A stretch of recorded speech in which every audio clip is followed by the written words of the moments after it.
Federal Agent James Running Bear froze mid-step on the porch, his hand suspended inches from the knock, as four massive gray wolves emerged from behind the frail 72-year-old woman like shadows materializing from a nightmare. These weren't the cubs reported missing 6 months ago. They were fully grown predators, each weighing over 100 pounds, their yellow eyes fixed on him with an intelligence that made his blood run cold. Behind him, Agent Martinez stumbled backward, his radio crackling to the ground as he reached for his sidearm. The lead wolf's low growl vibrated through the wooden boards beneath their feet. Ayanna Crowfeather stood between them and certain death, her weathered Cherokee hands resting gently on the alpha's massive head, the same hands that had once changed his diapers when he was a boy on the reservation. "Stand down!" he barked into his radio, though his voice cracked with the weight of impossible choices. How had his childhood surrogate grandmother become the most wanted woman in Wyoming? And why did these wolves look at her like she was their pack leader? Leave a like and share your thoughts in the comments along with the city you're watching from now. Let's continue with the story. 3 hours earlier, Ayanna Crowfeather had been sitting in her kitchen counting out her monthly pills when the phone rang with news that would shatter what remained of her carefully constructed solitude. The voice on the other end belonged to her neighbor, Tom Running Wolf, and his words cut through the morning quiet like a blade.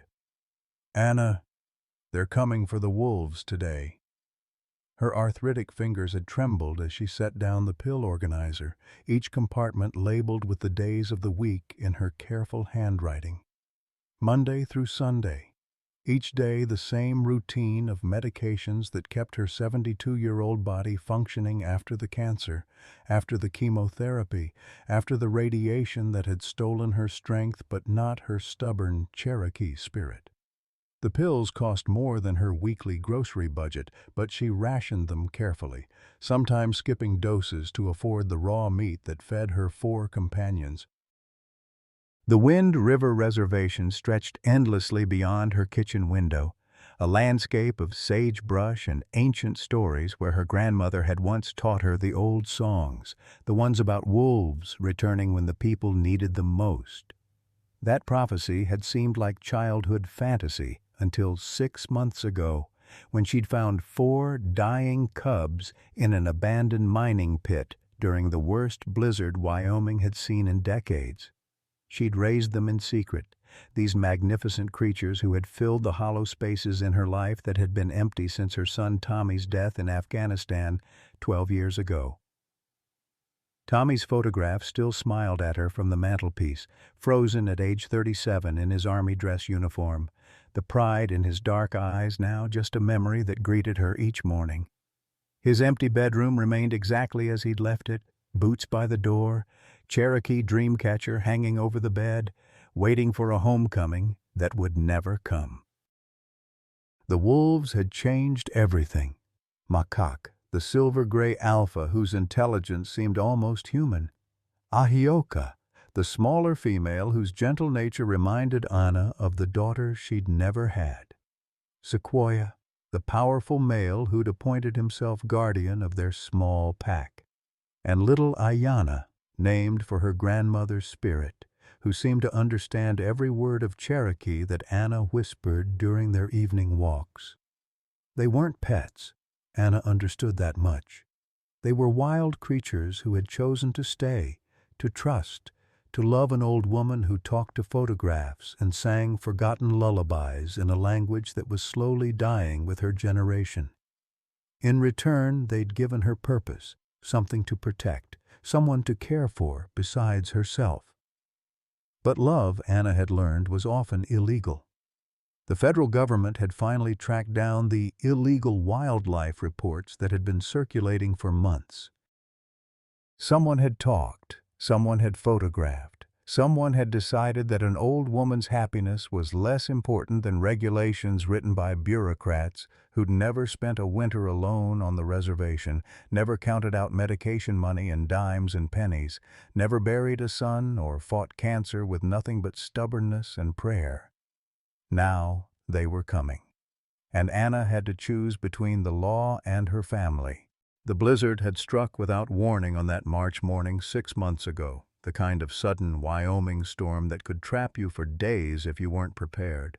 Anna had been walking to her mailbox, bundled in Tommy's old army jacket that still smelled faintly of his cologne, when she heard the sound that would change everything, a high, desperate whimpering carried on the wind like a prayer. She'd followed the sound through knee-deep snow, her arthritic joints screaming in protest with each step. The abandoned copper mine had been sealed off for decades, but time and weather had torn holes in the rusted fence. Inside the equipment yard, where massive machines sat like sleeping giants under blankets of snow, she found them. 4 wolf cubs, no bigger than house cats, huddled against their mother's still form. The female wolf had been shot through the chest, probably by illegal hunters who sold pelts on the black market. Her body was already cold, but somehow she'd managed to keep her babies alive through her final hours, curled around them in a protective embrace that death hadn't broken. Anna had seen enough death in her 72 years, in the army hospitals where she'd worked as a young nurse, in the mining accidents that had claimed too many reservation men, in the cancer wards where she'd fought her own battle. But this felt different. This felt personal. These cubs were dying not from disease or old age, but from human cruelty, human greed, human indifference to the sacred. "Oh, babies," she whispered in Cherokee, kneeling in the snow despite the pain that shot through her knees. "Your mama can't take care of you anymore." The cubs were hypothermic, their breathing shallow and rapid. One, a tiny female with distinctive white markings on her chest, wasn't breathing at all. Anna had scooped them up in Tommy's jacket, feeling their fragile heartbeats against her chest as she stumbled back through the storm to her truck. Her living room had become a makeshift nursery overnight. She'd dragged every blanket and pillow she owned onto the floor, creating a warm nest near the wood stove.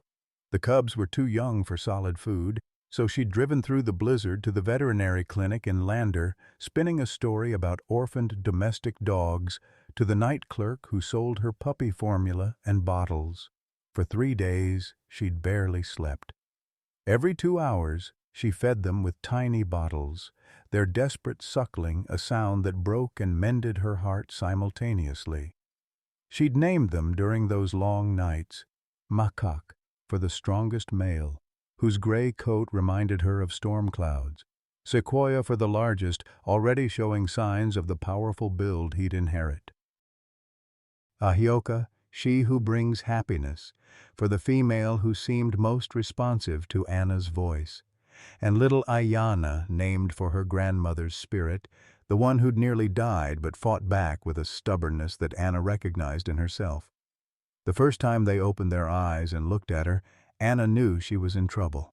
Not just legal trouble, though harboring endangered wolves carried federal penalties that could send a 72-year-old woman to prison. No, this was deeper trouble, heart trouble, the kind that made smart people do foolish things and lonely people risk everything for love. By the end of the first week, they were following her around the house like ducklings, their tiny paws clicking on the hardwood floors Tommy had installed 20 years ago. They slept in a pile at the foot of her bed, their breathing creating a rhythm that lulled her to sleep better than any medication.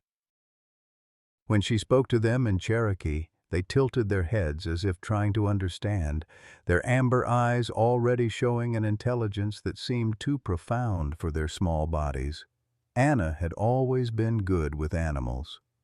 Growing up on the reservation, she'd helped her grandmother tend to injured birds, orphaned deer, even a young coyote once. But wolves were different. Wolves were sacred in Cherokee tradition, symbols of loyalty and family, creatures that mated for life and died for their pack. Her grandmother had told her stories about the old days, when wolves and Cherokee lived as neighbors in the mountains, each respecting the other's territory and wisdom. "They'll come back when the people need them most," her grandmother had said during Anna's childhood. When the world has forgotten how to be a family, the wolves will remember. At the time, Anna had thought it was just another old story, the kind her grandmother told to keep Cherokee culture alive and children who were already being pulled into the white world. But now, watching 4 orphaned cubs grow stronger each day, she wondered if her grandmother's prophecy was more literal than she'd ever imagined. The cubs grew with startling speed. By their 2nd month, they were the size of small dogs, their puppy fluff giving way to the dense double coat that would protect them through Wyoming winters. Their playfighting became more serious, establishing the hierarchy that would govern their adult relationships. Makak emerged as the natural leader, his confidence balanced by a protective instinct toward his siblings that reminded Anna painfully of Tommy at that age. But it was their intelligence that truly amazed her. They seemed to understand that their existence was a secret. When neighbors visited, they disappeared into Tommy's room, silent as shadows until the danger passed. They learned to respond to Cherokee commands, their heads tilting at the ancient syllables, as if the language awakened something ancestral in their genes. Most remarkably, they seemed to sense Anna's emotions, gathering around her when arthritis flared, or when the anniversary of Tommy's death left her weeping into her morning coffee. The financial strain was crushing. 4 growing wolves ate more meat in a week than Anna typically consumed in a month. She sold her grandmother's silver jewelry, Tommy's coin collection, even her late husband's tools to buy the enormous quantities of raw beef, elk, and deer that kept them healthy. Her own medications became optional expenses, skipped when the wolves' needs demanded her entire Social Security check. But for the first time since Tommy's death, Anna had a reason to get up in the morning. The wolves needed her, depended on her, loved her with the uncomplicated devotion she'd lost when her son died in a roadside bomb 8,000 miles away. They were dangerous, illegal, potentially deadly wild animals, but they were also the family she'd thought she'd lost forever. The first real scare came when Ahioka fell ill during their 4th month. She stopped eating, became lethargic, and developed a fever that terrified Anna. No veterinarian would treat illegal wolves, and taking Ahioka to an emergency clinic meant certain discovery and probable euthanasia for all 4 animals. Anna had spent 3 sleepless nights nursing the young female back to health with antibiotics left over from her own cancer treatment, praying in Cherokee and English and any language that might reach whatever gods were listening. When Ahioka recovered, the bond between woman and wolves deepened into something almost mystical. They began including Anna in their pack behaviors, grooming her gray hair with gentle teeth, bringing her gifts of sticks and rocks, even attempting to regurgitate food for her in the ultimate expression of wolf family care. Anna found herself responding in kind, sharing her meals with them, sleeping surrounded by their warm bodies, communicating in a mixture of Cherokee, English, and the wordless language of touch and scent that wolves understood better than any human speech. By their 6th month, they were magnificent adolescents, each weighing 60 to 80 pounds, their adult features beginning to emerge. Makak's coat had developed the silver-gray coloring of a true alpha, while Sequoia's massive frame promised he would be the largest of the group. Ahioka remained the most intelligent, often seeming to read Anna's thoughts before she spoke them aloud. Little Ayanna, the runt who'd nearly died that first night, had grown into a beautiful female with her grandmother's gentle spirit and fierce loyalty to their adopted human mother. Anna knew she couldn't hide them much longer. They needed space to run, to hunt, to be wolves. But the thought of releasing them into a world where hunters saw only target practice and ranchers saw only threats was unbearable. These weren't just animals anymore. They were her children, her family, her heart walking around outside her body on 4 legs. The decision to keep them permanently wasn't really a decision at all. It was love, pure and simple, the kind that makes people do impossible things and face impossible consequences. She just hadn't expected the consequences to arrive with federal badges and tranquilizer guns. Tom Running Wolf had been Anna's neighbor for 15 years, but he'd never seen her move like she did that September morning when she spotted his truck pulling into her driveway.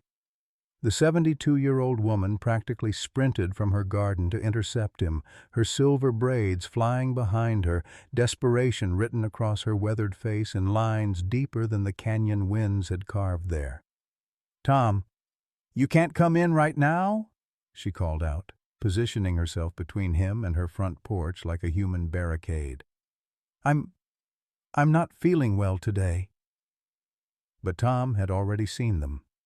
4 massive shapes moving behind the kitchen window, too large to be dogs, too coordinated to be anything but what they were. His weathered hands gripped the steering wheel tighter as the implications hit him like a physical blow. Anna Crow Feather, the woman who'd taught his daughter in 3rd grade, who'd brought casseroles when his wife was dying of diabetes, who'd never broken so much as a traffic law in her entire life, was harboring wolves. "Jesus Christ, Anna," he whispered, stepping out of his truck on legs that suddenly felt unsteady. "What have you done?" The confrontation that followed would be seared into both their memories forever. Anna, backed against her own front door, chin raised in defiance despite the tears streaming down her cheeks.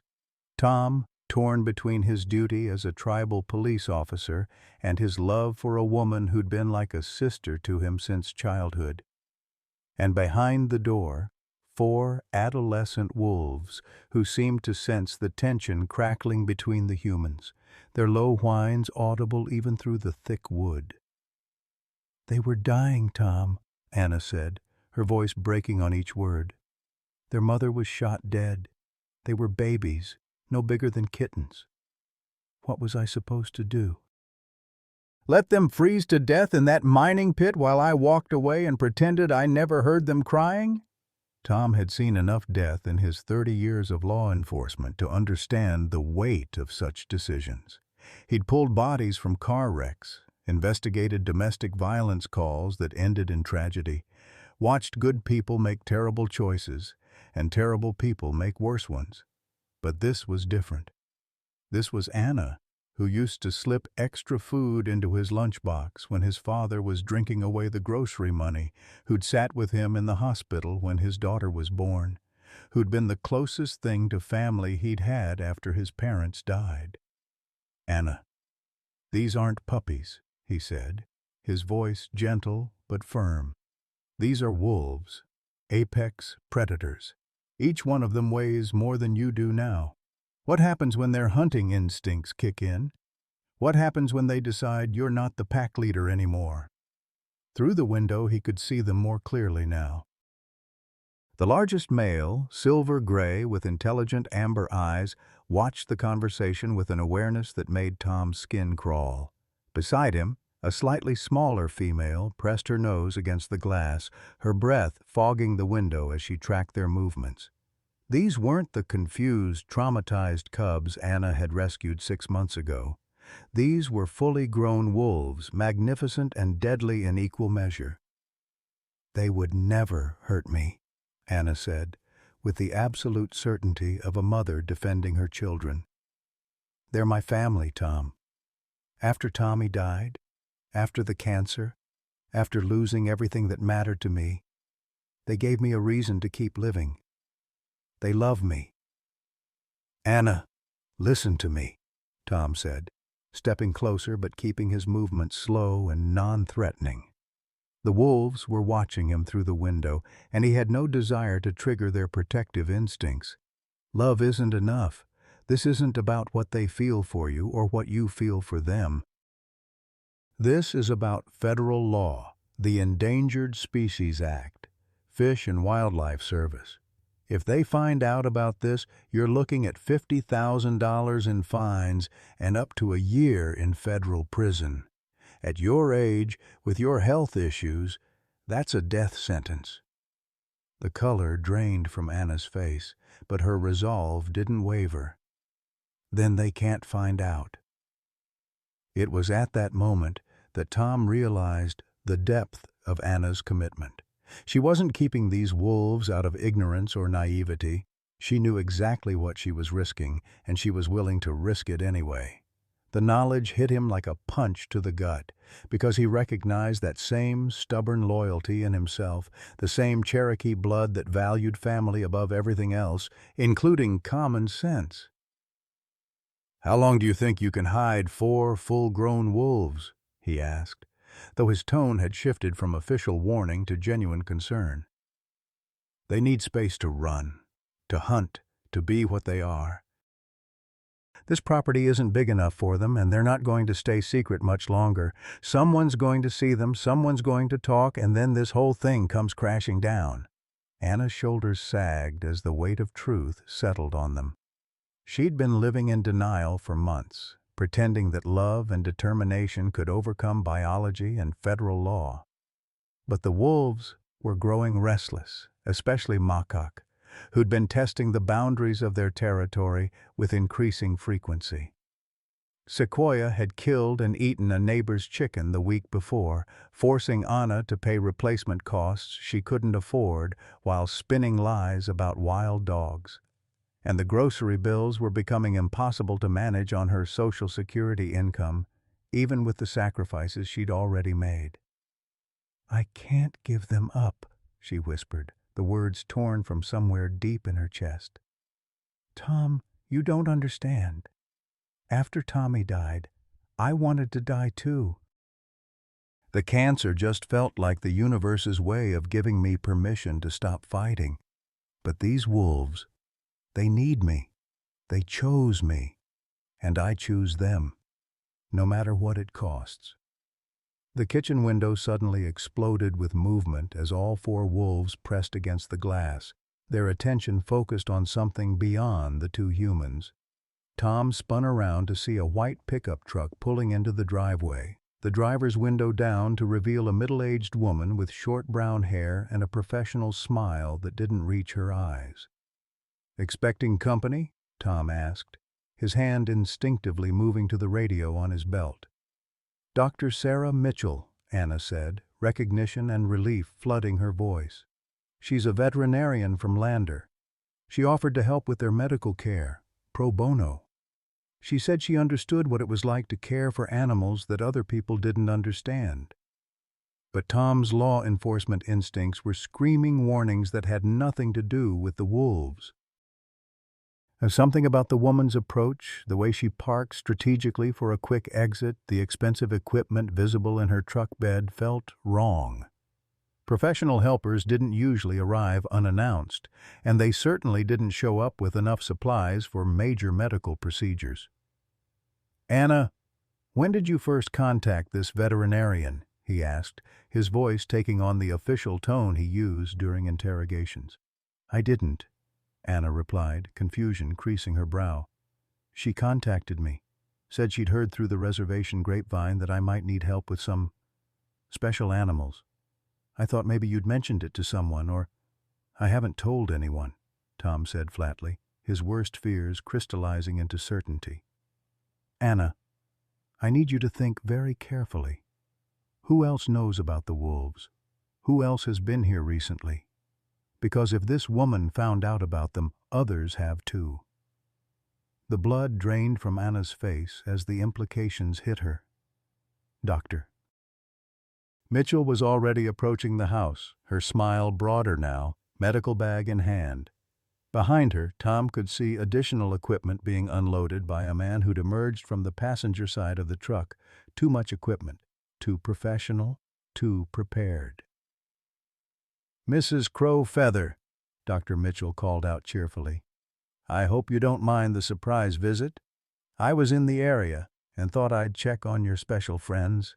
We need to discuss their vaccination schedule, and I've brought some new supplements that should help with their development." Anna looked at Tom with growing panic, finally understanding that her carefully guarded secret was a secret no longer. The federal investigation she'd been dreading was already underway, disguised as veterinary care and friendly concern. Dr. Sarah Mitchell wasn't there to help the wolves. She was there to study them, document them, and ultimately facilitate their removal. "Tom," Anna whispered, "what do I do?" Tom Running Wolf faced the impossible choice that would define the rest of his career and possibly his life. Uphold the law he'd sworn to enforce, or protect the woman who'd been family to him longer than his own badge had existed. As Dr. Mitchell approached with her false smile and hidden agenda, as the wolves pressed against the window sensing the danger their human mother couldn't yet see, as Anna waited for guidance that could save or damn them all, Tom made the decision that every Cherokee warrior had made since time immemorial. He chose family over everything else. "We don't let them in," he said quietly, his hand moving to his sidearm. "And we figure out who else knows about this before it's too late to matter." The battle for Anna's wolves was about to begin, and Tom Running Wolf had just picked his side. Dr. Sarah Mitchell's veterinary examination of the wolves 3 weeks later revealed exactly what Anna had feared most. They were magnificently healthy specimens that any research facility would kill to study. As Sarah drew blood samples from each wolf with practiced efficiency, Anna watched the woman's eyes light up with scientific fascination rather than medical concern. The wolves submitted to the procedures with surprising docility, but Anna noticed how Makak never took his amber gaze off the veterinarian, as if sensing something his human mother had missed. "Their muscle development is extraordinary for their age," Sarah murmured, running her hands along Sequoia's powerful shoulders, "and their neurological responses are off the charts.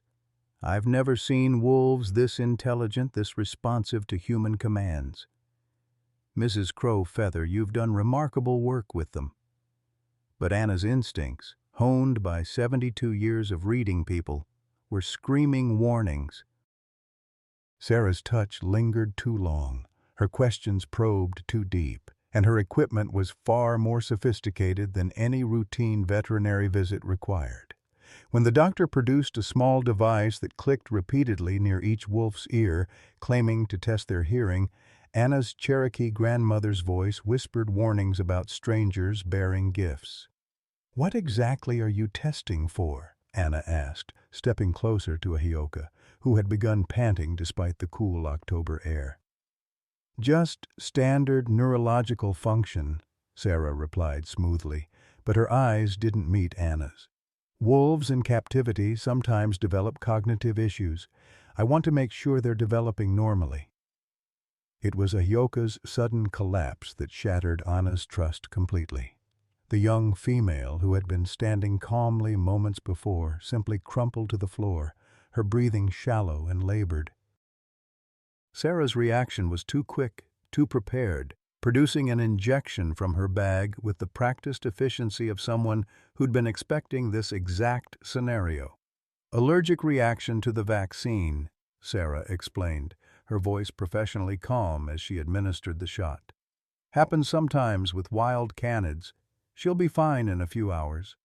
But Anna had administered enough medications during her nursing career to recognize the symptoms of drug-induced sedation rather than allergic reaction. Ahioka's pupils were dilated, her movements uncoordinated in a way that spoke of pharmaceutical interference rather than immune response. The other 3 wolves sensed something wrong, gathering around their fallen sister with anxious whines that made Anna's heart race. "I think you should leave," Anna said quietly, her voice carrying the authority of a woman who'd faced down military officers and cancer doctors with equal determination. "The wolves are stressed, and I don't want any more complications today." Sarah's professional mask slipped for just a moment, revealing something calculating underneath. "Mrs. Crow Feather, I understand your concern, but these animals need proper medical supervision. What you're doing here, however well-intentioned, could be dangerous for both you and them." There are facilities that specialize in wolf conservation, places where they could contribute to important research while receiving proper care. Research? Anna's voice dropped to the dangerous whisper that had once made unruly students straighten up in their chairs. These are my family, not laboratory specimens. They're endangered predators that could kill you without warning, Sarah replied, her concern sounding increasingly rehearsed. Mrs. Crow-Feather, I'm trying to help you understand the reality of your situation. Keeping these animals is illegal, dangerous, and ultimately cruel to them. They need space to run, to hunt, to behave like wolves. This tiny property is essentially a prison for creatures that should roam territories of hundreds of square miles. The words hit Anna like physical blows because they contained enough truth to hurt. She'd watched Makak pace the perimeter of her property with increasing restlessness, seen Sequoia's frustrated attempts to hunt the neighbor's livestock, noticed how all 4 wolves grew more agitated during the full moon when their wild instincts called them to run free across the Wyoming landscape. But the thought of surrendering them to sterile research facilities where they'd live in concrete enclosures and serve as subjects for experiments felt like betraying everything her grandmother had taught her about the sacred bond between Cherokee people and wolves. After Sarah left with promises to return the following week, Anna spent the night holding vigil over Ahioka, who remained groggy and disoriented for hours longer than any legitimate allergic reaction should have lasted. It was during those dark hours, sitting on her kitchen floor with a drugged wolf's head in her lap, that Anna finally faced the terrible truth she'd been avoiding for months. Her love wasn't enough to protect them. The revelation that someone was actively hunting her wolves came 2 weeks later in the form of poisoned meat scattered across her property. Anna discovered the tainted chunks of beef during her morning rounds, recognizing the telltale green discoloration that marked rat poison even before she smelled the chemical stench. Someone had been watching her routine, learning the wolves' habits, planning their murder with methodical precision. Marcus Hartwell announced himself the following day by nearly shooting Sequoia during what he claimed was a routine deer hunting expedition on adjacent land. The shot went wide only because Makak's warning growl caused Sequoia to leap sideways at the crucial moment, but the bullet splintered bark inches from where the wolf had been standing. "Sorry about that," Marcus called out, his voice carrying across the fence line with false cheer. "Thought I saw a deer in your trees. Might want to keep your dogs inside during hunting season." Anna studied the man through her kitchen window, noting the expensive rifle, the military-grade scope, the way his eyes tracked movement with predatory focus. Marcus Hartwell was perhaps 50 years old, with graying brown hair and the weathered complexion of someone who spent considerable time outdoors. But it was his eyes that made Anna's blood run cold, pale blue and completely devoid of warmth, like looking into empty sky. "Those aren't dogs," she called back, stepping onto her porch with more courage than she felt. "And this is private property." "Ma'am, I'm just concerned about safety," Marcus replied, his tone suggesting anything but concern. "Large predators can be unpredictable, especially around elderly folks living alone. Might be wise to contact Fish and Wildlife about relocation options before someone gets hurt." The threat wasn't subtle, but it was carefully worded to maintain plausible deniability.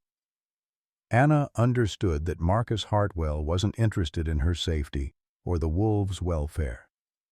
He was a hunter who'd identified the ultimate trophy, and her property line was all that stood between him and 4 magnificent kills that would make him a legend among his peers. That night, Anna made the phone call she'd been dreading for months.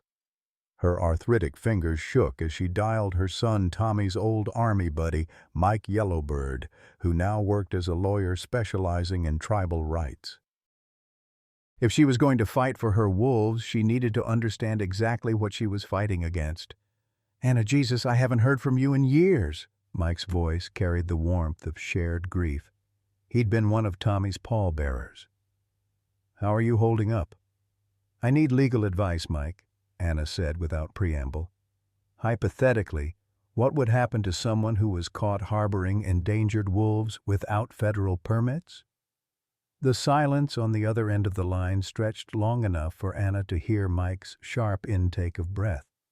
When he finally spoke, his voice had shifted into professional mode, careful and measured. "Hypothetically, that person would be looking at violations of the Endangered Species Act, the Lacey Act, and probably several state wildlife regulations.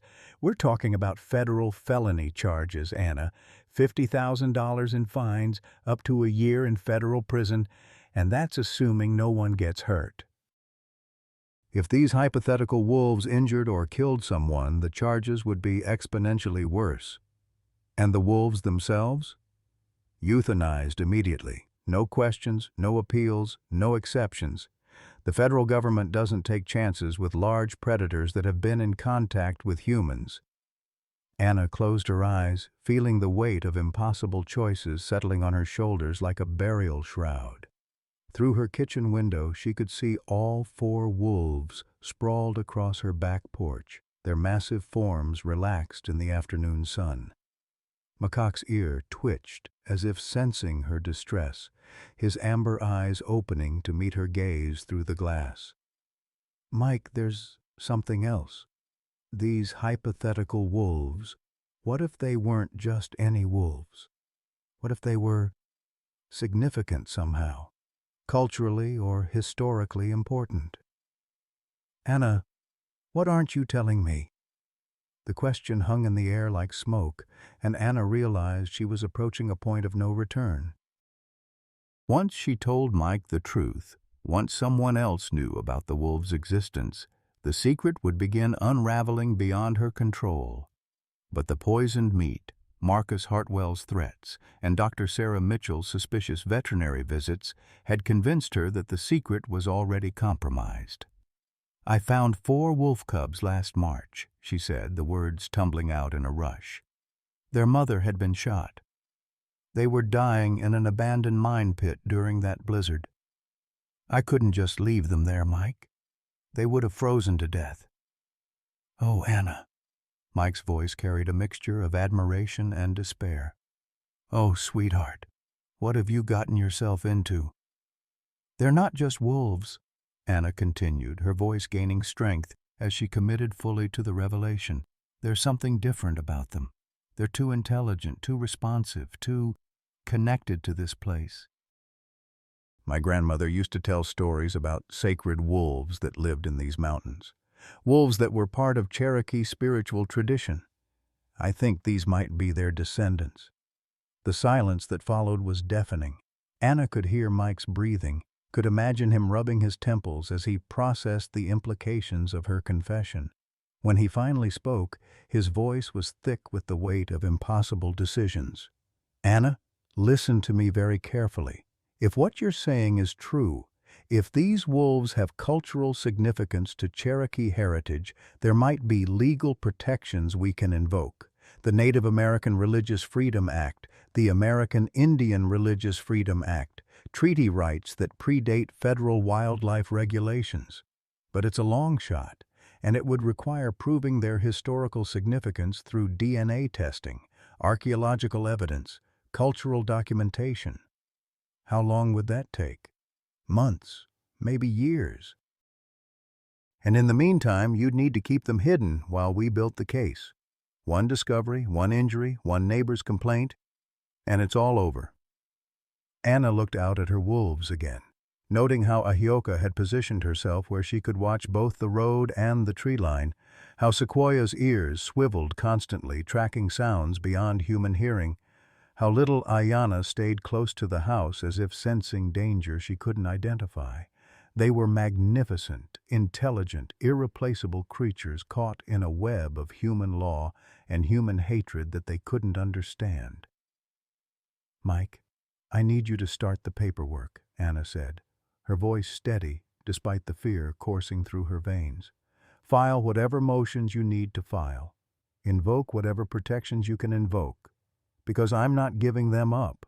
Not to the government, not to that veterinarian who wants to study them, not to the hunter who wants to mount their heads on his wall. They're my family, and I'll die before I let anyone take them away. Anna, you could literally die if you keep them. These aren't pets. They're apex predators. So am I, Anna replied, surprised by the steel in her own voice. So am I. After hanging up the phone, Anna sat in her kitchen as darkness fell across the reservation, watching her wolves settle into their evening routine. Tomorrow, she would start preparing for war. Legal war, media war, whatever kind of war was necessary to protect the family that had saved her from despair. She had no illusions about the odds she faced, no naive hopes that love would conquer federal law. But she had something more powerful than hope. She had the stubborn Cherokee blood that had survived genocide, displacement, and cultural annihilation. She had the memory of her grandmother's stories about wolves returning when the people needed them most. And she had 4 magnificent creatures who trusted her enough to sleep peacefully on her porch while the world plotted their destruction. The battle for her wolves was about to begin in earnest, and Anna Crowfeather was ready to fight. The federal agents arrived on a bitter February morning with the kind of bureaucratic precision that Anna had learned to fear during her years fighting the Veterans Administration for Tommy's benefits. Agent James Running Bear stepped out of the lead vehicle with the careful movements of a man who understood that he was about to destroy someone's world, his Cherokee features a painful reminder that even her own people could become instruments of federal power. Anna had been expecting this moment for weeks, ever since the story broke on Channel 7 News. Someone had leaked footage of the wolves to reporter Jessica Martinez, grainy cell phone video that showed 4 massive gray shapes moving through Anna's backyard with the fluid coordination of a pack. The footage had gone viral within hours, generating hashtags like #WolfGrandmother and #FreedomForWolves, but viral fame was a double-edged sword that cut as deeply as it protected. Mrs. Crowfeather, Agent Running Bear said, his voice carrying the formal tone that government officials used when delivering life-altering news. I'm Agent James Running Bear with the Fish and Wildlife Service. We need to discuss the animals you're harboring on this property. Behind him, 3 additional agents emerged from vehicles that looked more suited to a military operation than a wildlife inspection. Anna noted the tranquilizer equipment, the heavy-duty transport cages, the firearms that spoke of government efficiency rather than government compassion.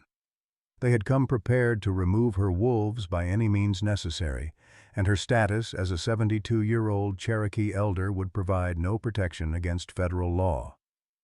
I'm not harboring anything, Anna replied, her voice steady despite the fear clawing at her chest. I'm caring for family members who needed help. Ma'am, we have photographic evidence of 4 gray wolves on your property. Agent Running Bear continued, his professional demeanor cracking slightly to reveal the personal discomfort of a Cherokee man enforcing white laws against a Cherokee elder. Keeping wolves without federal permits violates the Endangered Species Act. We're here to relocate these animals to an appropriate facility and discuss the charges you'll be facing. The word charges hit Anna like a physical blow. At 72, with her history of cancer and limited financial resources, federal charges meant certain imprisonment and probable death behind bars. But the thought of Macaque, Ayoka, Sequoia, and little Ayana being dragged away to sterile research facilities or euthanized as dangerous wildlife was infinitely worse than her own fate. What kind of facility? Anna asked, though she already knew the answer would break her heart. The National Wildlife Research Center in Colorado has agreed to take them, Agent Running Bear replied. They'll be well cared for and contribute to important research on wolf behavior and conservation. Anna's nursing background allowed her to read between the lines of bureaucratic doublespeak. Research facility meant laboratory cages, invasive procedures, and the slow death of everything wild and free about her wolves. They would be reduced to test subjects, their magnificent intelligence and fierce loyalty transformed into data points in government reports that no one would read. "They're not research animals," Anna said, her voice carrying the quiet authority that had once commanded respect in military hospitals. "They're family. They've been with me for almost a year. They know their names, they respond to Cherokee commands, they sleep in my house and eat at my table." "You can't just tear them away from the only mother they've known and lock them in cages for the rest of their lives." "Mrs. Crowfeather, I understand your attachment to these animals," Agent Running Bear said, and Anna could hear genuine sympathy beneath his official tone. "But they're wild predators. Each of these wolves weighs over 100 pounds and possesses the ability to kill a human being. What you've been doing, however well-intentioned, is extremely dangerous." From inside the house came the sound Anna had been dreading. 4 distinct howls that spoke of distress, confusion, and protective fury. The wolves had heard strange voices, sensed the tension radiating from their human mother, and activated every protective instinct that millions of years of evolution had bred into their species. Through her kitchen window, Anna could see Makak's massive form pressed against the glass, his amber eyes fixed on the federal agents with an intelligence that made her chest tighten with pride and terror. "You need to surrender the animals peacefully," Agent Running Bear continued, his hand moving instinctively toward the tranquilizer gun holstered at his side. "We can do this the easy way or the hard way, but those wolves are coming with us today." It was at that moment that Anna's lawyer, Mike Yellowbird, emerged from his car with a briefcase full of legal documents that represented months of desperate research and impossible hope. His arrival had been timed perfectly, coordinated through phone calls that had kept Anna awake for weeks as they planned their legal Hail Mary. "Agent Running Bear," Mike called out, his voice carrying the confident authority of a man who'd spent 20 years fighting federal bureaucracy. "I'm Michael Yellowbird, attorney for Mrs. Crowfeather. Before you proceed with any seizure of these animals, I need you to review these documents." The legal papers Mike produced were impressive in their scope and ambition. Emergency injunction requests, religious freedom claims, treaty rights arguments, and cultural preservation motions that invoked every law protecting Native American heritage that Mike could find. But Anna could see from Agent Running Bear's expression that impressive wasn't the same as effective. "Mr. Yellowbird, I respect what you're trying to do here," Agent Running Bear said after scanning the documents. "But federal wildlife law supersedes cultural claims when public safety is involved. These are apex predators, not sacred artifacts. These wolves are direct descendants of the sacred Cherokee wolf pack that lived in these mountains for thousands of years," Mike countered, producing a thick folder of historical documents and DNA analysis results. "They represent an irreplaceable link to Cherokee spiritual heritage, protected under the Native American Religious Freedom Act. Removing them would constitute cultural genocide." Anna watched the legal battle unfold with growing despair, understanding that her wolves' fate was being decided by men in suits who saw them as either dangerous animals or cultural symbols rather than the complex, intelligent individuals she'd raised from near death. Makak wasn't a cultural artifact. He was the wolf who brought her his favorite stick every morning and refused to eat until she'd had her coffee. Ahyoka wasn't a research subject. She was the gentle female who seemed to sense Anna's arthritis flares before they began and positioned herself as a warm, comforting presence. Sequoia wasn't an apex predator. He was the powerful male who'd learned to play fetch with tennis balls and had never shown aggression toward anyone except strangers who threatened his adopted mother. The standoff continued for 3 hours, with Mike producing increasingly desperate legal arguments while Agent Running Bear waited for federal judges to rule on emergency motions via phone calls to courthouses in Denver and Washington. Anna spent those hours sitting on her porch steps, close enough to hear the wolves' anxious movements inside her house, far enough from the agents to avoid triggering an immediate confrontation. The breakthrough came from an unexpected source. Dr. Elena Rodriguez, a geneticist from the University of Wyoming, arrived with DNA results that had taken months to process and analyze. Her findings, documented in peer-reviewed journals and backed by international conservation organizations, changed everything about the legal landscape surrounding Anna's wolves. "These animals aren't just wolves," Dr. Rodriguez announced, her voice shaking with scientific excitement. "They're the last known descendants of Canis lupus traditionalis, a subspecies of gray wolf that we thought went extinct in the 1890s. Their genetic markers are unique, irreplaceable, scientifically priceless. Removing them from their current environment could disrupt behavioral patterns that have been preserved for over a century." Agent Running Bear's professional composure cracked as the implications hit him. "Are you saying these wolves are a separate subspecies?" "I'm saying these wolves represent the most significant wildlife discovery in North American conservation history," Dr. Rodriguez replied. "Their genetic diversity could be crucial for preventing inbreeding depression in western wolf populations. Their behavioral adaptations to human contact could revolutionize our understanding of human-wildlife coexistence. Treating them as ordinary gray wolves would be like treating the last California condors as common turkey vultures." Anna felt hope stir in her chest for the first time in months, but it was hope tempered by the knowledge that scientific significance could be as dangerous as legal insignificance. Scientists wanted to study her wolves just as much as bureaucrats wanted to relocate them, and neither group seemed to understand that macaque, ahioka, sequoia, and ayana were individuals with personalities, preferences, and emotional needs that couldn't be quantified in research papers. The legal wrangling continued as federal agencies consulted with conservation organizations, tribal councils debated sovereignty claims, and media attention transformed Anna's story from local interest piece to international conservation crisis. But while lawyers argued and scientists theorized, Anna faced the growing certainty that her peaceful life with her wolves was ending regardless of legal outcomes. The final blow came in the form of a 30-day compliance order that arrived via certified mail on a snowy Thursday afternoon. Despite Mike's legal maneuvering and Dr. Rodriguez's scientific findings, federal law remained clear. Unauthorized possession of endangered species required immediate resolution.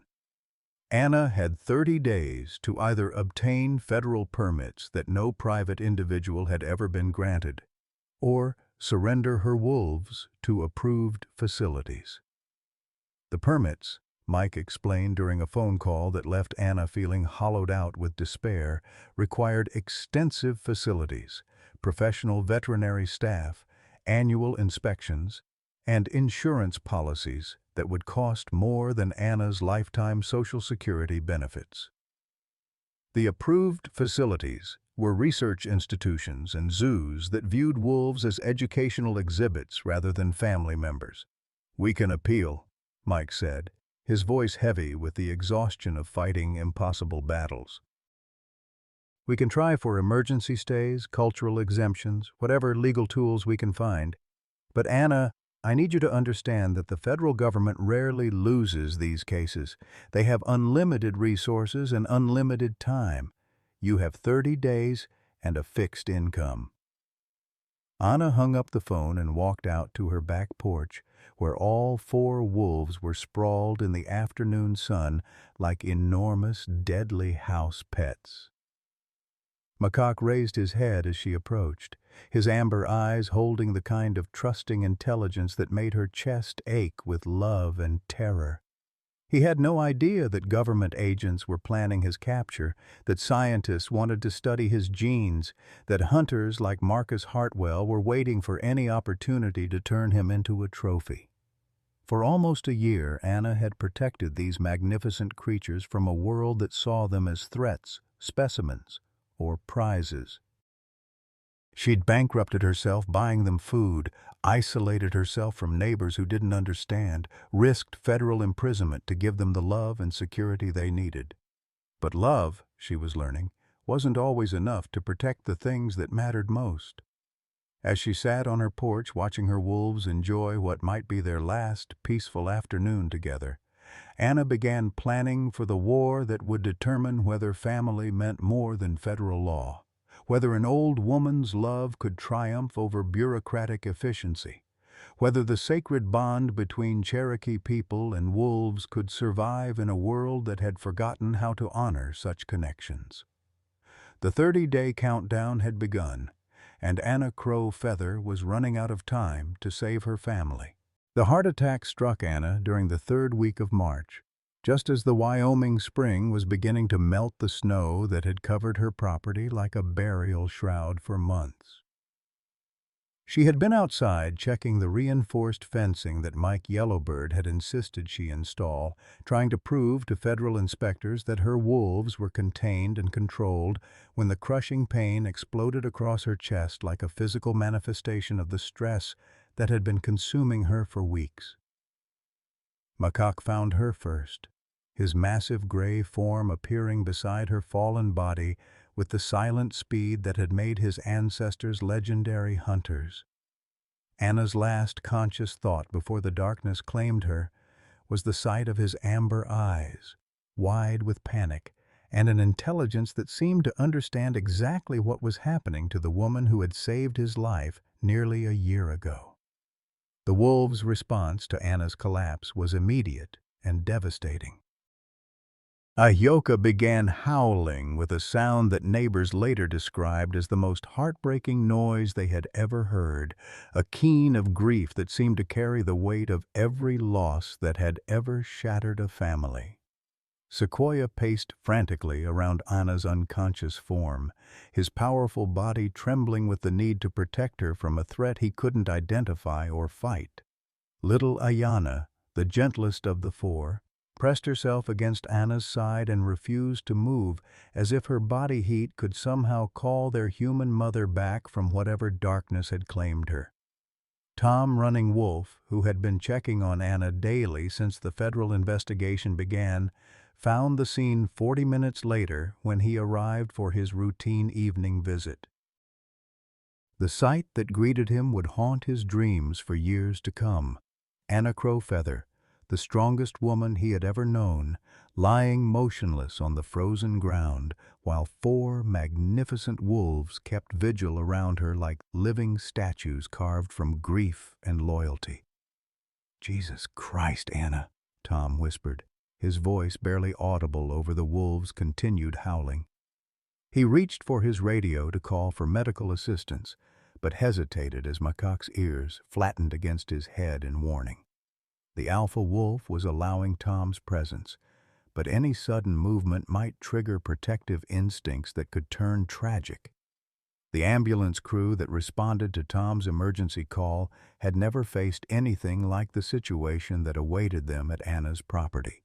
4 wolves, each weighing over 100 pounds, formed a protective circle around their fallen pack leader and refused to allow medical personnel within 20 feet of her body. Every attempt to approach triggered low growls and positioning that spoke of animals prepared to die defending their family.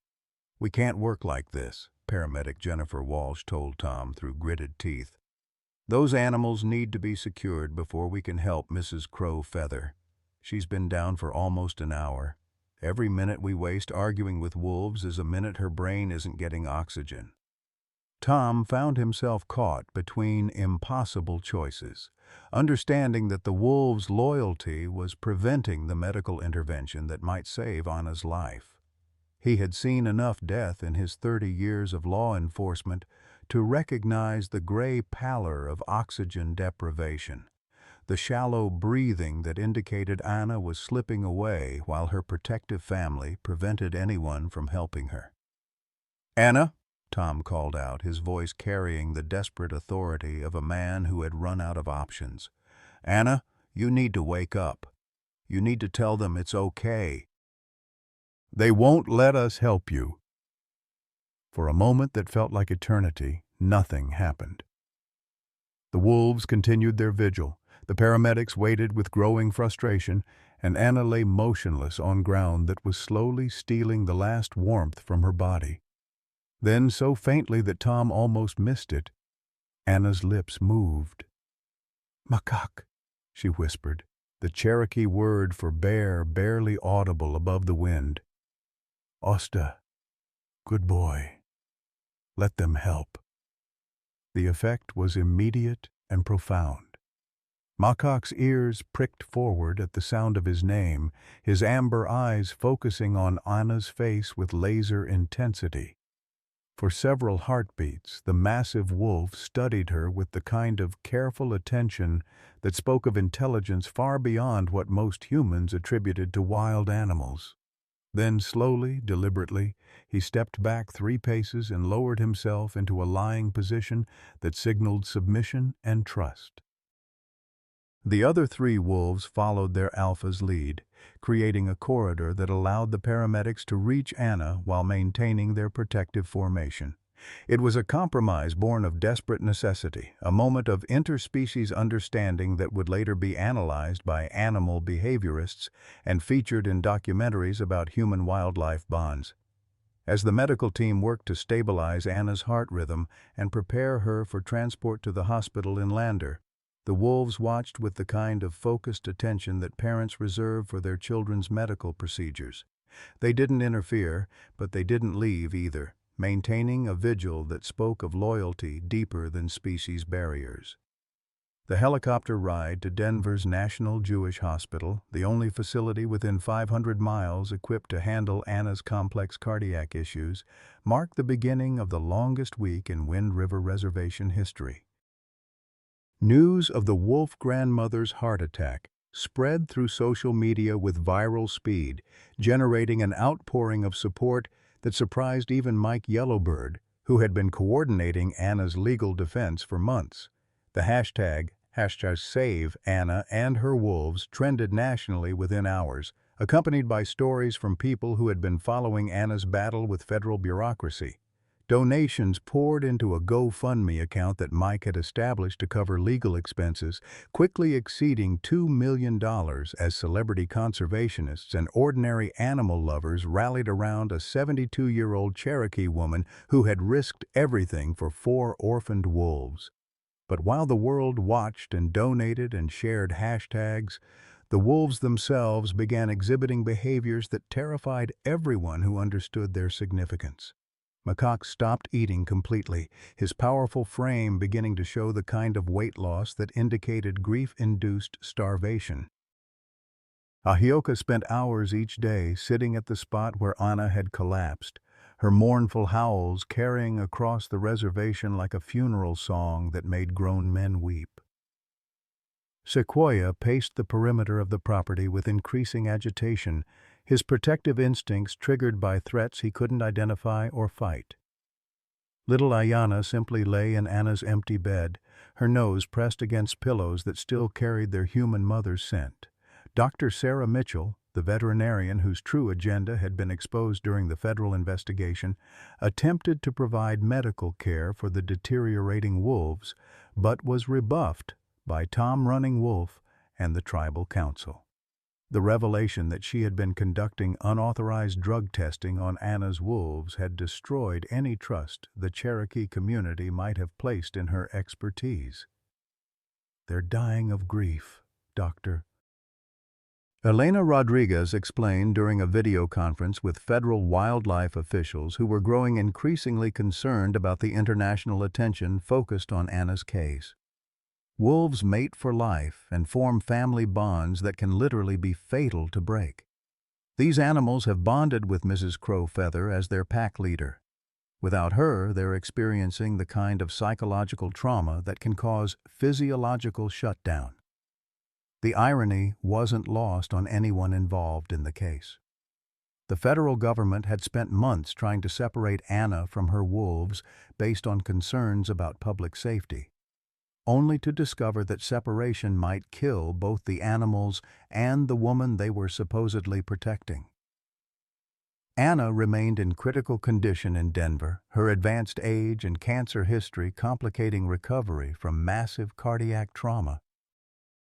Meanwhile, her wolves were slowly dying of heartbreak in Wyoming, their deteriorating condition broadcast live to a world that was beginning to understand the true depth of the bond between species.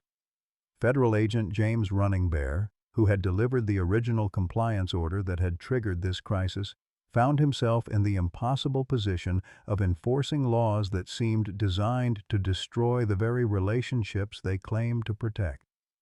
As he watched 4 magnificent wolves waste away from grief, he began to question everything he thought he understood about wildlife management, federal authority, and the price of bureaucratic efficiency. The stage was set for a confrontation that would test the limits of federal power against the strength of family bonds that transcended species barriers. The voice that called out from the tree line behind Anna's property on the 5th day of her hospitalization belonged to a ghost that Tom Running Wolf had helped bury 12 years ago.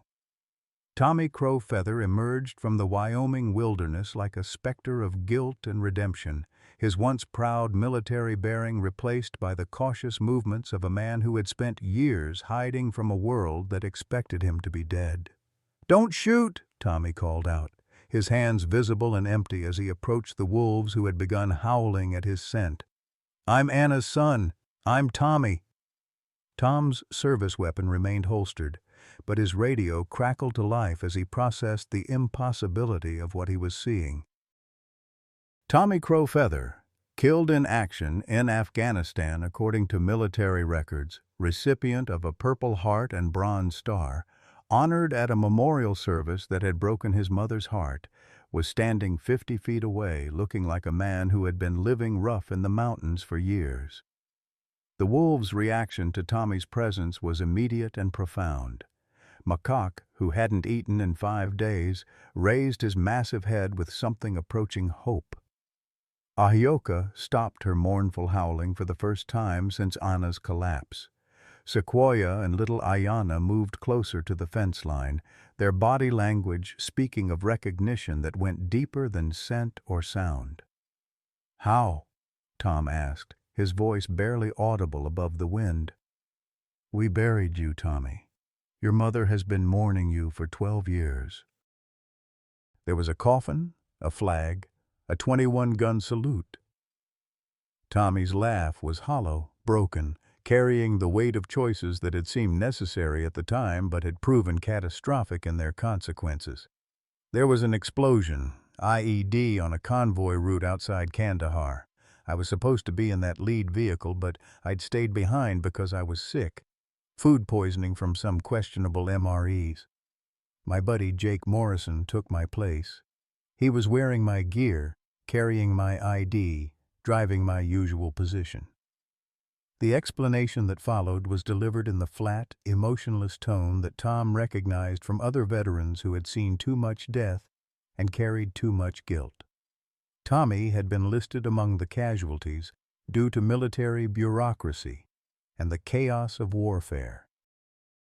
By the time the mistake was discovered, he was already being treated for severe PTSD at a military hospital in Germany, his psychological state so fragmented that correcting the error seemed less important than keeping him alive. "I was supposed to come home," Tommy continued, his voice cracking with suppressed emotion. "They had the paperwork ready, the discharge orders, everything, but I couldn't face her. Couldn't face coming home to a mother who had already grieved for me, already buried me, already learned to live without me. It seemed kinder to let her think I died a hero rather than came home broken." Tom felt rage building in his chest, the kind of fury that came from watching good people destroy themselves and everyone they loved through misguided, noble intentions. Kinder? Tommy, your mother has been half dead with grief for 12 years. She talks to your photographs every morning. She's kept your room exactly the way you left it. She's been dying by inches because she couldn't save her son. And now she might actually die because I wasn't here to help her, Tommy replied, his voice breaking completely. I saw the news coverage. Some hiker with a smartphone filmed her wolves and put it on YouTube. #wolf grandmother. They're calling her. Jesus Christ, Tom, what has she been doing? The explanation of Anna's year-long journey from finding 4 dying wolf cubs to facing federal charges took nearly an hour, with Tommy listening in growing amazement and horror as Tom described his mother's transformation from grieving widow to fierce protector of creatures that the world saw as dangerous predators. Tommy's reaction to learning about the wolves' intelligence, their bond with Anna, their current state of grief-induced starvation was visceral and immediate. I have to see her, Tommy said, his voice carrying the desperate urgency of a man who had spent 12 years running from responsibility only to discover that running had solved nothing. The wolves, they're dying because they think they've lost their pack leader. But if Anna recovers, if she comes home... She's in a coma, Tommy, Tom said gently. Massive cardiac event triggered by stress and overwork. The doctors aren't sure she's going to wake up. And even if she does, the federal government is still planning to seize the wolves. Your mother spent her life savings fighting charges that could still send her to prison. Tommy studied the 4 wolves through the fence, noting their deteriorating condition with the tactical assessment skills that 12 years of guilt couldn't erase. Macaque was showing signs of severe malnutrition, his powerful frame beginning to display the ribcage prominence that indicated dangerous weight loss. Ahioka's coat was dull and patchy, stress-induced alopecia creating bare spots that spoke of psychological trauma. Sequoia paced with the nervous energy of an animal whose protective instincts had been triggered without providing any outlet for action. Little Ayana simply lay motionless, her breathing shallow and irregular. They're not going to survive much longer without her, Tommy observed, his military training allowing him to assess the situation with brutal honesty. And, from what you're telling me, she's not going to survive losing them. This isn't just about federal wildlife law anymore. This is about family. The revelation that would change everything came from Dr. Elena Rodriguez, who arrived at Anna's property that evening with DNA analysis results that had taken months to complete and verify. Her findings, documented through genetic sequencing that had been cross-referenced with museum specimens and historical records, provided the missing piece of the puzzle that might save both Anna and her wolves.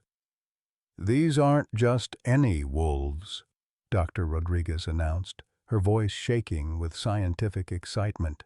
They're direct descendants of the original Cherokee sacred wolf pack that lived in these mountains before European settlement. Their genetic markers match bone samples from Native American burial sites dating back over 1,000 years. They're not just endangered animals. They're living links to Cherokee spiritual heritage that predates federal authority in this region. Tommy felt something shift inside his chest as the implications hit him. His mother hadn't just rescued 4 orphaned animals.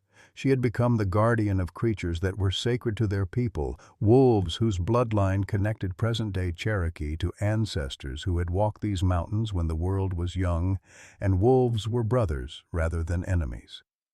The federal case against Anna suddenly became something much larger than wildlife law enforcement. It became a question of religious freedom, cultural preservation, and the limits of government authority over indigenous spiritual practices. More importantly, it provided Tommy with the ammunition he needed to fight for his mother's life and the wolves who had given her a reason to keep living. For the first time in 12 years, Tommy Crow Feather was ready to come home and face the consequences of his choices. Anna's eyes opened to the steady beeping of cardiac monitors and the impossible sight of her son Tommy sitting beside her hospital bed, his weathered hands holding hers with the gentle touch she remembered from his childhood. For a moment, she thought she was dreaming or dying, that her damaged heart had finally given up and granted her the reunion she had prayed for every night for 12 years. "Mom," Tommy whispered, his voice breaking on the single syllable that carried the weight of a decade's worth of guilt, love, and desperate hope. "I'm here. I'm so sorry I'm late." The tears that followed washed away years of carefully constructed walls, both the barriers Anna had built around her grief and the fortress of shame that Tommy had used to justify his absence. They held each other like drowning people finding shore, her frail arms somehow strong enough to anchor him to the world he had fled, his presence powerful enough to call her back from the edge of death that had been pulling at her since the heart attack. "The wolves," Anna managed to whisper, her voice hoarse from the breathing tube that had sustained her through 4 days of unconsciousness. "Makak, Ahioka, Sequoia, Ayana, they must be terrified. They don't understand why I left them." "They're okay, Mom," Tommy lied with the practiced ease of a son who had spent years protecting his mother from painful truths. "Tom's been taking care of them. They're waiting for you to come home." But Anna could read the truth in his eyes, the same dark knowledge that had always made Tommy a terrible poker player, but an honest son.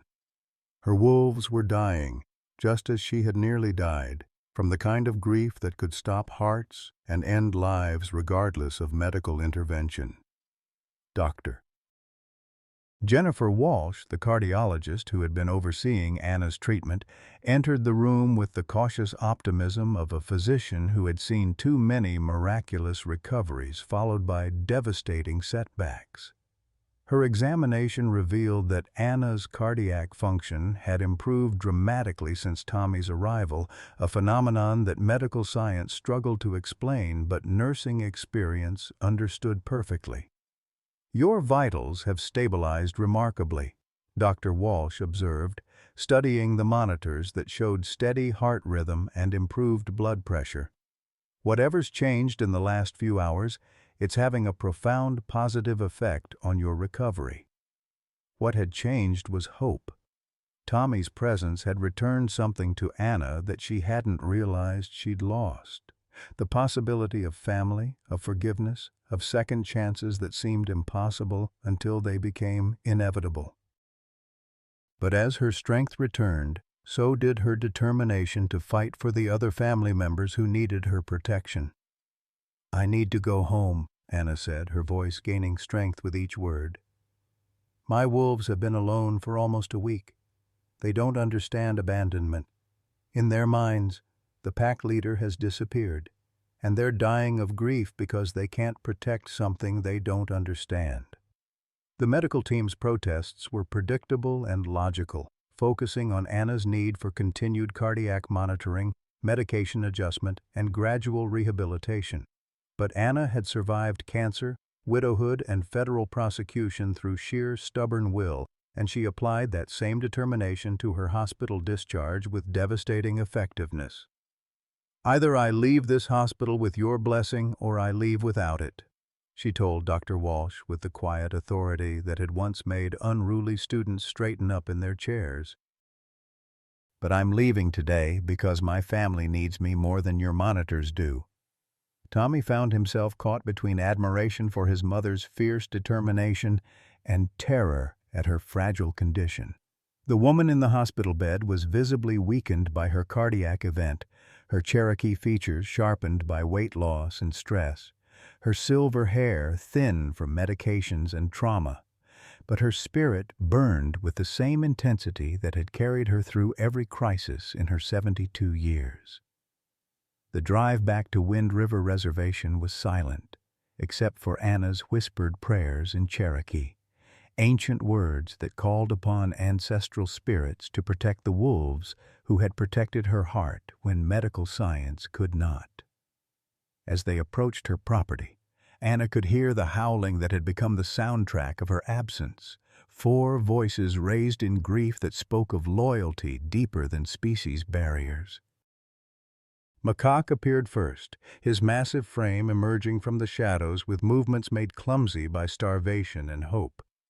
When he saw Anna step out of Tommy's truck, the change in his demeanor was immediate and profound. His ears pricked forward, his tail began a tentative wag, and his amber eyes filled with an intelligence that seemed to understand exactly what her return meant. The reunion that followed would be remembered by everyone who witnessed it as proof that love transcends every boundary that humans create to separate themselves from the natural world. 4 magnificent wolves surrounded their human mother with the gentle care of creatures who understood that she was fragile, precious, and finally home where she belonged. For the first time in a week, the howling stopped, replaced by the contented sounds of a family made whole again. Sometimes the greatest tragedy in life isn't what we lose, but what we convince ourselves we don't deserve to find again. Anna Crow.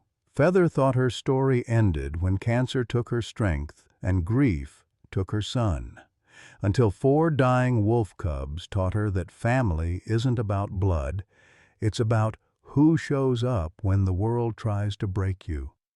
At 72, she discovered that love doesn't have an expiration date, that purpose can arrive wrapped in fur and federal charges, and that the heart we think is too damaged to love again might just be waiting for the right souls to protect.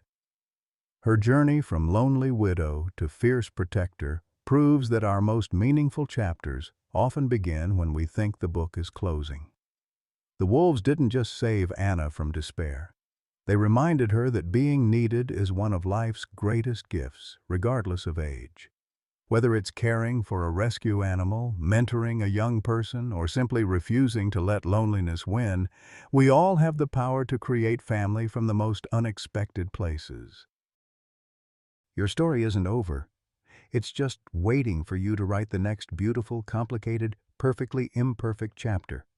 What unexpected family has brought joy back into your life? Have you ever discovered purpose in something others might consider risky or unconventional? Share your story in the comments below. We'd love to hear how you found happiness in life's second acts.